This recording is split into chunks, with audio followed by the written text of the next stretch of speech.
الرحیم شہرت عام اور بقائے دوام کا دربار ہم مضمون پڑھ رہے ہیں۔ اس کا صفحہ نمبر 37 ہم نے کل ختم کیا تھا اور اس کی ایک دو سطر آخری جو ہے وہ شاید رہتی تھی، اور میں اسی سے دوبارہ اس کو شروع کرتا ہوں کہ جب وہ ایک بہت بڑے جسم والا یعنی فیل پیکر، ہاتھی کے ڈیل ڈول یا ہاتھی کی جسامت جتنا بڑا پہلوان نما شخص اندر داخل ہوا، سب نے اس کی تعریف کی، اس پہ پھول برسائے۔ تو یہ آخری سطر جو دوسری ہے، پھر پیر مرد نے جو شخص اس کا ہاتھ پکڑ کے اس کو اندر لایا تھا، وہ پیر مرد یعنی ایک بزرگ انسان مرد تھا، اس نے اہل مجلس کی طرف متوجہ ہوا اور چند اشعار نہایت زور کے پڑھے، بڑے زور و شور سے اس نے کچھ اشعار پڑھے۔ نہیں، پھر آگے مصنف لکھتا ہے نہیں، یعنی وہ شعر نہیں تھے، دراصل اس کے کارناموں کی تصویر صفحہ ہستی پر ایسے رنگ سے کھینچی جو قیامت تک رہے گی۔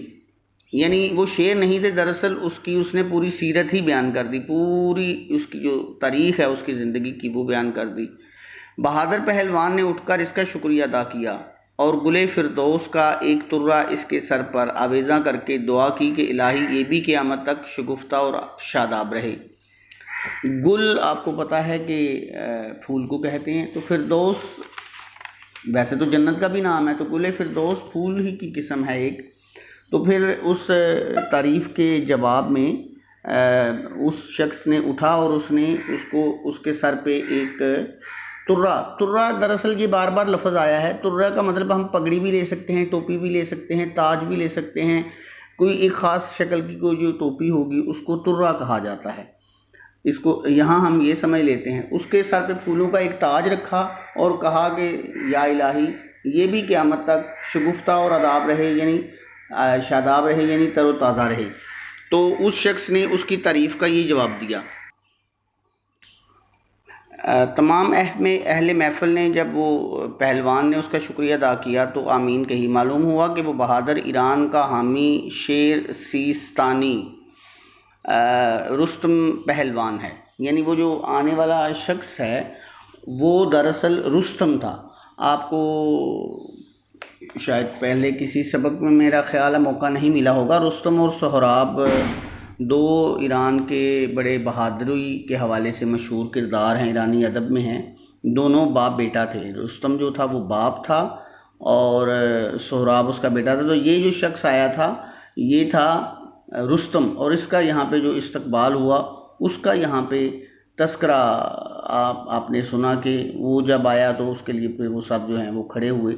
تو سیستان کا رہنے والا، سیستانی یعنی سیستان ایک جگہ کا نام ہے، رہنے والا یہ شخص رستم تھا، اور کہن سال مایوس فردوسی ہے، اور کہن سال وہی دیرینہ سال جو ہے یا پیر مرد جس کو پیچھے کہا گیا ہے نا، کہ جس نے اس کا ہاتھ پکڑا تھا، وہ فردوسی ہے جو شاہنامہ لکھ کر اس کے انعام سے محروم رہا تھا۔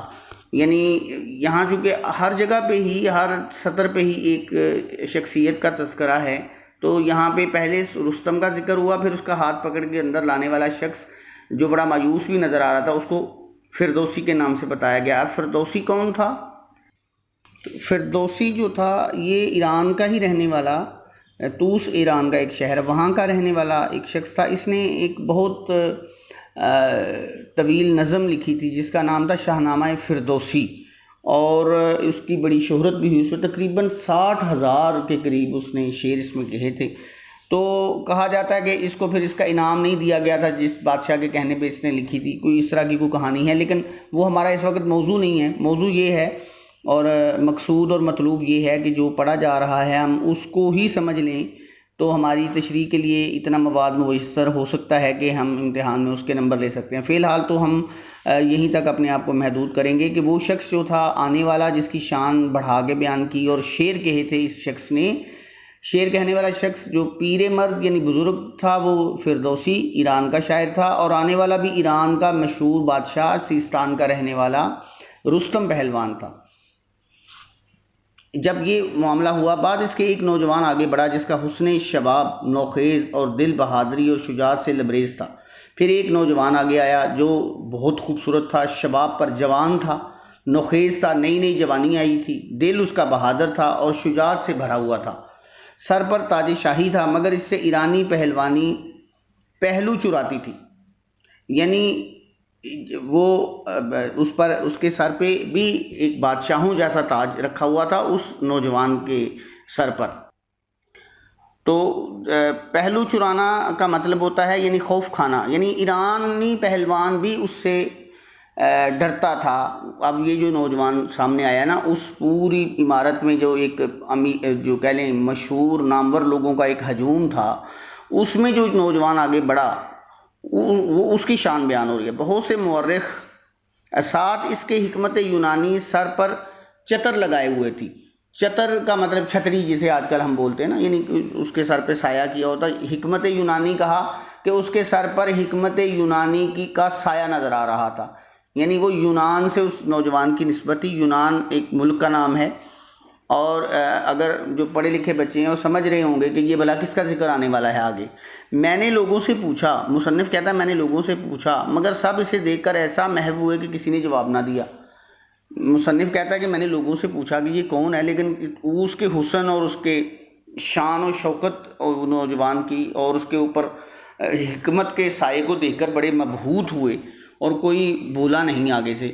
بہت سے مورخ اور محقق اس کو لینے کو بڑے، مگر سب ناواقف تھے۔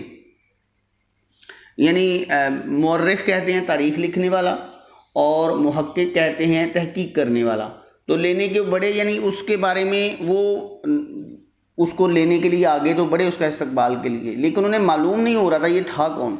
وہ اس تخت کی طرف چلے جو کہانیوں اور افسانوں کے ناموروں کے لیے تیار ہوا تھا۔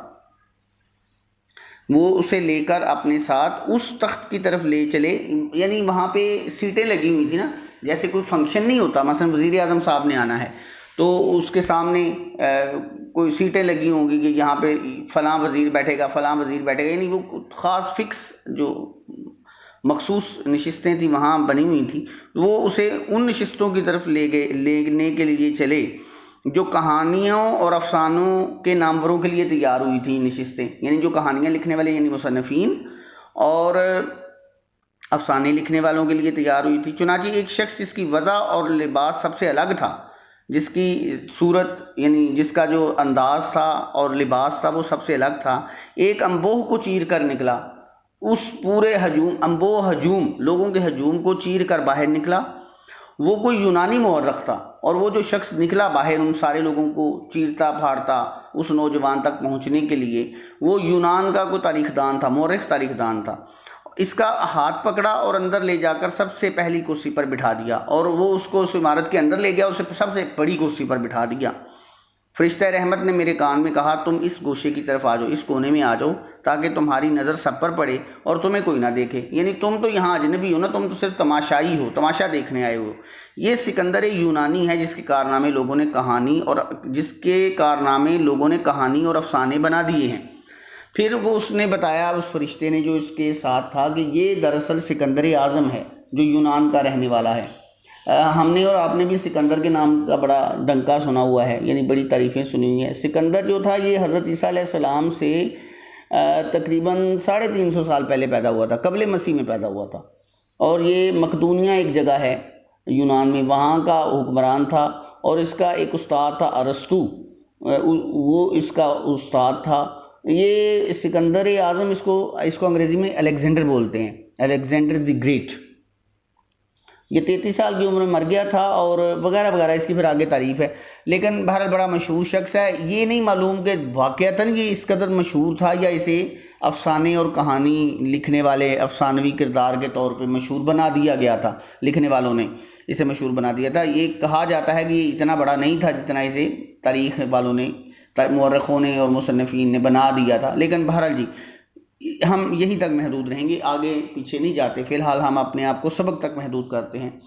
میں جان بوجھ کے یہ لیکچر ریکارڈ کر رہا ہوں کہ اگر آن لائن کلاسز ہماری شروع بھی ہو جائیں گی تو بھی میں یہ لیکچر جو ہے یہ لکھ کے اس لیے ریکارڈ اس لیے کر رہا ہوں کہ جو یہ ایک ایسا لیکچر ہے یا ایسا سبق ہے جس کی وضاحت بہت درکار ہے۔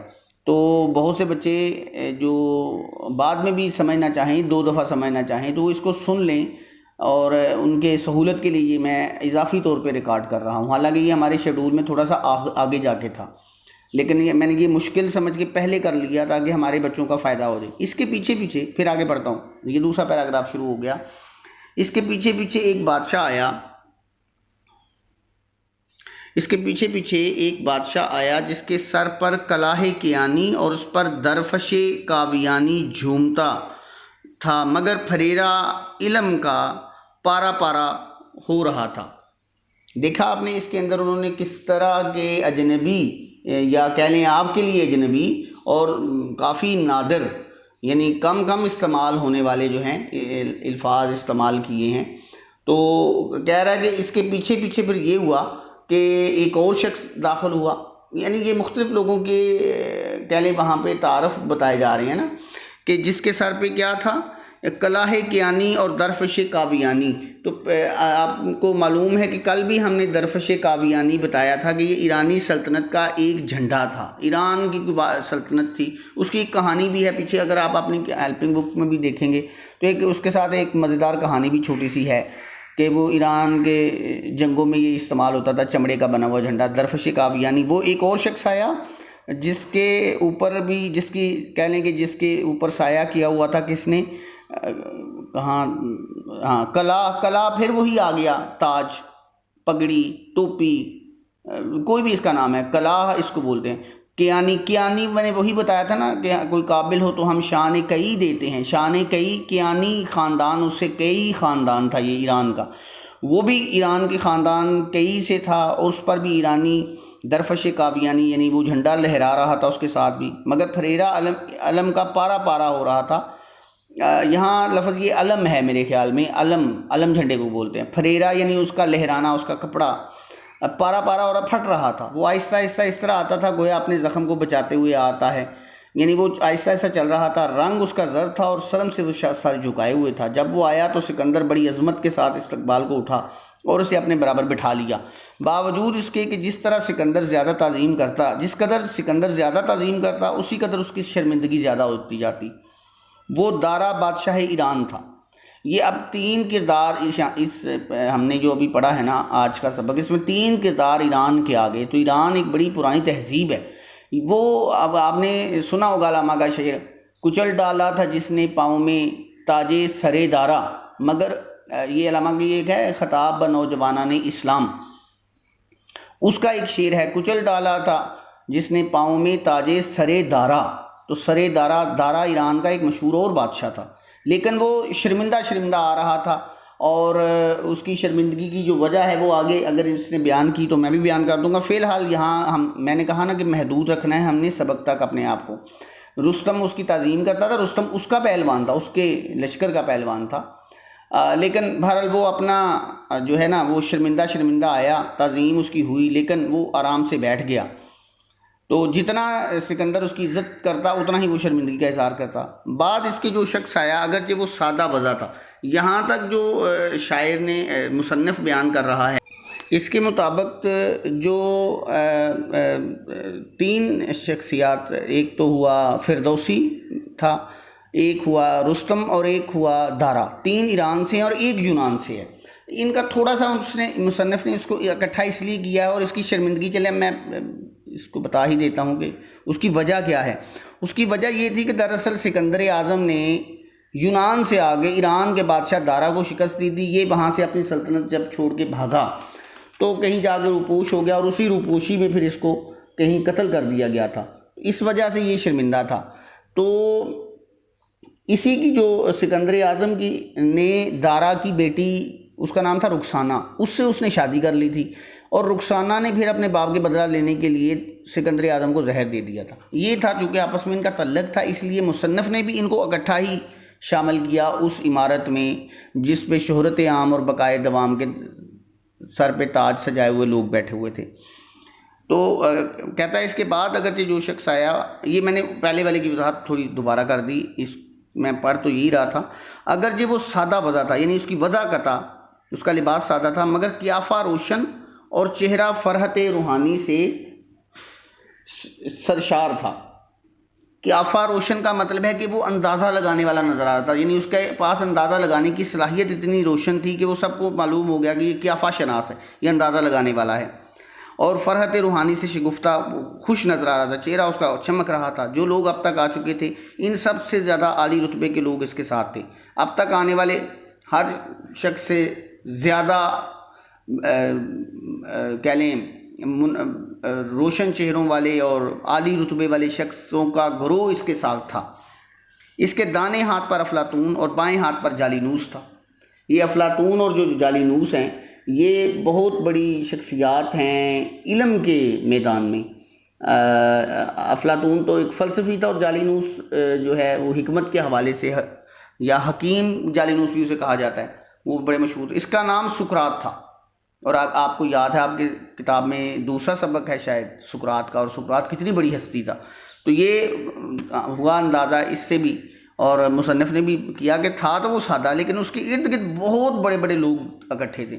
افلاطون اس کا شاگرد تھا ویسے، چنانچہ وہ بھی ایک مسند پر بیٹھ گیا۔ مسند کا مطلب کیا ہوا؟ مسند کہتے ہیں، میں نے پہلے بھی کہا تھا، کل بھی بتایا تھا پیچھے، سنگاسن اور مسند اور تخت ان کا ایک ہی جیسا کم و بیش جو ہے وہ مطلب ہے۔ تو وہ جب بیٹھ گیا وہاں پہ، اور چنانچہ لوگ ایسا خیال کرتے ہیں کہ ارسطو اپنے استاد یعنی افلاطون سے دوسرے درجے پر بیٹھے گا، مگر اس مقدمے پر کچھ اشخاص تکرار کرتے نظر آئے کہ ان کا سرگرو خود ارسطو تھا۔ اچھا، جب وہ بیٹھ گیا، کون بلا؟ سقراط بیٹھ گیا، تو یہ سارے اس کے بعد کے ہیں، سقراط کے بعد بقراط، پھر ارسطو، افلاطون۔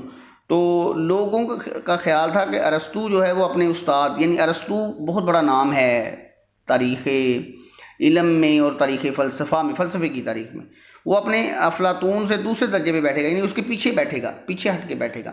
مگر اس مقدمے پر، اس بات پر کچھ اشخاص، کچھ لوگوں کی آپس میں بحث بھی وہاں پہ نظر آئی۔ اشخاص شخص کی جمع ہے اور تکرار کا مطلب بحث نظر آئی کہ ان کا سرگرو خود ارسطو تھا، یعنی یہ جو سقراط کے ساتھ لوگ آئے تھے نا، پڑھے لکھے لوگ علم کی دنیا کے، ان کا سربراہ جو تھا سقراط کے بعد وہ ارسطو تھا، جو کہ افلاطون کا شاگرد تھا، اور وہ افلاطون سے بھی بلند مرتبے کا تھا۔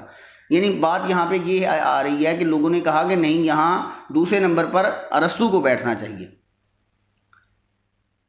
اس منطق زبردست نے کچھ شوخی اور کچھ سینہ زوری سے، اب میں اگلے صفحے پہ آ جاتا ہوں، لیکن میں اس کو فی الحال یہاں پہ ختم کرنا چاہ رہا ہوں۔ ارسطو تھا تک یہ والا لیکچر ہم رکھتے ہیں، کیونکہ لیکچر کی جو طوالت ہے وہ فرق ڈالتی ہے، تھوڑا سا بچوں کو ڈاؤن لوڈنگ میں مسئلہ ہوتا ہے۔ اس کا اگلا حصہ ہم انشاءاللہ کل پڑھیں گے۔ اس لیکچر کو ہم فی الحال یہاں تک رکھتے ہیں۔